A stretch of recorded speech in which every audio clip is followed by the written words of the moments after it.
Est-ce que tu savais que ton risque de te faire cambrioler venait d'augmenter de 25%? Eh bien, si tu ne le savais pas, reste bien jusqu'à la fin de cette vidéo, je vais tout expliquer.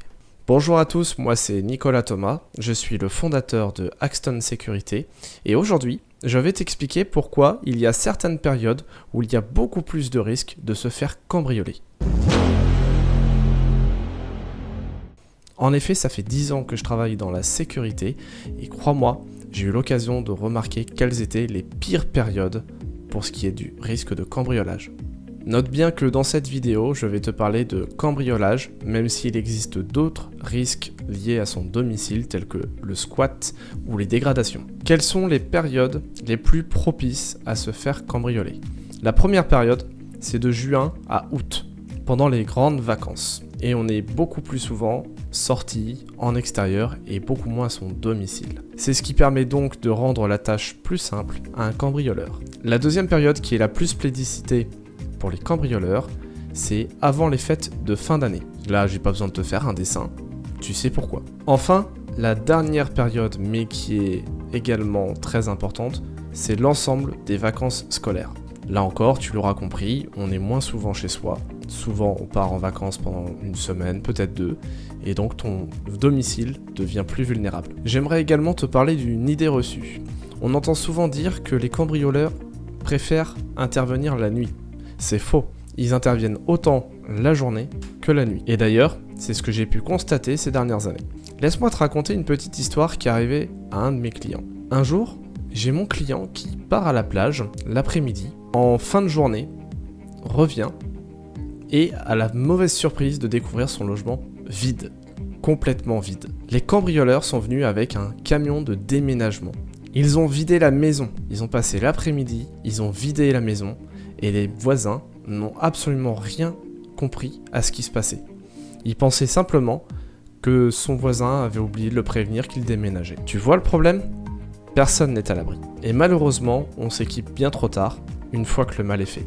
Je vais donc te donner des astuces pour limiter ton risque de te faire cambrioler pendant ces périodes qui sont beaucoup plus propices. Bien entendu, ces conseils marchent tout au long de l'année, mais tu l'auras compris, ils sont d'autant plus importants en ce moment. La première astuce consiste à ne pas dire que tu pars en vacances, surtout sur les réseaux sociaux. Et oui, aujourd'hui, on a tendance à afficher notre vie sur les réseaux sociaux, à mettre des photos de nos vacances, mais c'est une grave erreur parce que un cambrioleur peut suivre ton activité sur les réseaux sociaux, savoir que tu n'es pas chez toi, et donc il sait également qu'il a tout le temps nécessaire pour faire ce qu'il a à faire. Donc tes photos de vacances, tu les gardes pour ton retour, pas pendant que tu es en vacances, et surtout, tu préviens le moins de monde possible que tu t'en vas.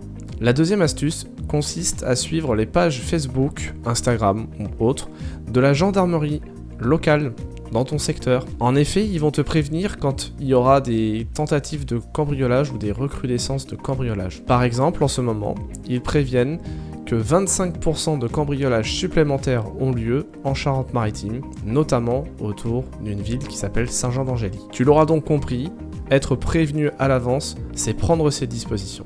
La troisième façon, c'est de suivre Axton Sécurité. En effet, je vais te partager régulièrement, aux périodes indiquées, que tu as plus de risques de te faire cambrioler ou non. J'en profiterai également pour te partager quelques petites astuces, comme je le fais actuellement. Ensuite, on va passer sur un conseil qui est méconnu, mais qui est pourtant très efficace. Casser ses habitudes. Qu'est-ce que j'entends par casser ses habitudes ? J'entends bien évidemment de ne pas être prévisible. La majorité des gens, par exemple, travaillent de 8h à 17h. C'est une information très importante pour un cambrioleur parce qu'il sait que de 8h à 17h, il sera tranquille, il verra personne. Il aura donc tout le temps qu'il veut pour cambrioler ton logement. En étant imprévisible, tu rends le cambriolage plus difficile. N'hésite donc pas à changer les horaires auxquels tu vas faire tes courses, ou à laquelle tu vas aller à la plage, aller voir tes amis, à la salle de sport, peu importe ce que tu fais, change tes habitudes. Il faut comprendre qu'un cambrioleur, souvent, quand il passe à l'action, il a étudié le terrain. Il ne se jette pas dans un domaine inconnu. Justement, en partant de ce principe,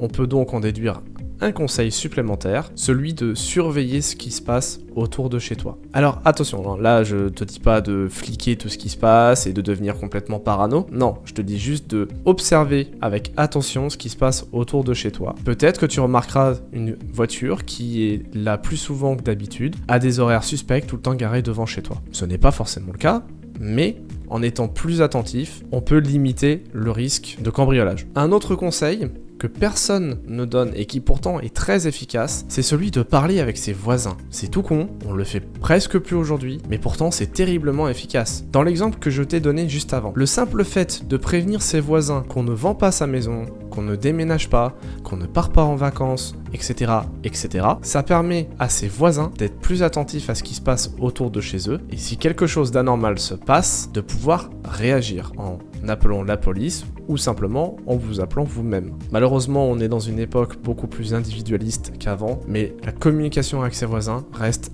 un élément hyper fiable. Je vais également te parler d'un petit test qui est fait par les cambrioleurs pour savoir si ta maison est occupée ou inoccupée. La technique de la boîte aux lettres. Si tu connais pas la technique de la boîte aux lettres, c'est une technique toute simple qui consiste à mettre du courrier dans ta boîte aux lettres, mais qui va légèrement dépasser de la fente. Tout ça afin de savoir si quelqu'un vient relever du courrier ou pas. Si quelqu'un vient relever du courrier, ça veut dire que la maison est occupée. Si personne ne le relève, la maison est vide. Donc, pense à relever régulièrement ton courrier. Si tu vois une feuille qui dépasse de ta boîte aux lettres, pense à être très vigilant et à, pourquoi pas, prévenir la police également. Et si tu es en déplacement, demande à un voisin ou un tiers de confiance de venir relever ton courrier régulièrement. Alors là, je vais passer à un conseil qui, bien entendu, est le conseil qui va le mieux marcher. Je te conseille de faire installer ou d'installer un système d'alarme intrusion. C'est primordial. Un système d'alarme intrusion est là pour empêcher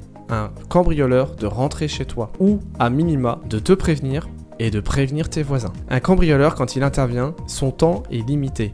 Surtout s'il y a un système d'alarme. Donc, un système d'alarme va d'une part dissuader le cambrioleur de venir chez toi et d'autre part réduire son champ d'action et son temps d'action. C'est pour ça que je te conseille d'installer ou de faire installer un système d'alarme intrusion à ton domicile. Et encore plus, si tu as une maison et que tu peux mettre de la détection extérieure, fais-le, ça te fera gagner de précieuses secondes. D'ailleurs, si tu n'as pas de système d'alarme et que tu veux en installer un ou en faire installer un, je te laisse regarder dans la description, tu trouveras le lien vers mon site internet où tu trouveras des exemples d'installation. Tu peux également consulter ma chaîne YouTube, mon Instagram et mon Facebook sur lequel je partage des vidéos d'installation chez mes clients. Tu pourras y retrouver des astuces et autres pour ton système. Enfin, un dernier conseil que je peux donner, c'est d'installer de la domotique. La domotique va permettre de simuler de la vie dans ta maison. Allumer la lumière à une certaine heure, fermer les volets, ouvrir les volets. Avec un système de domotique, tu peux faire croire que tu es chez toi sans être chez toi.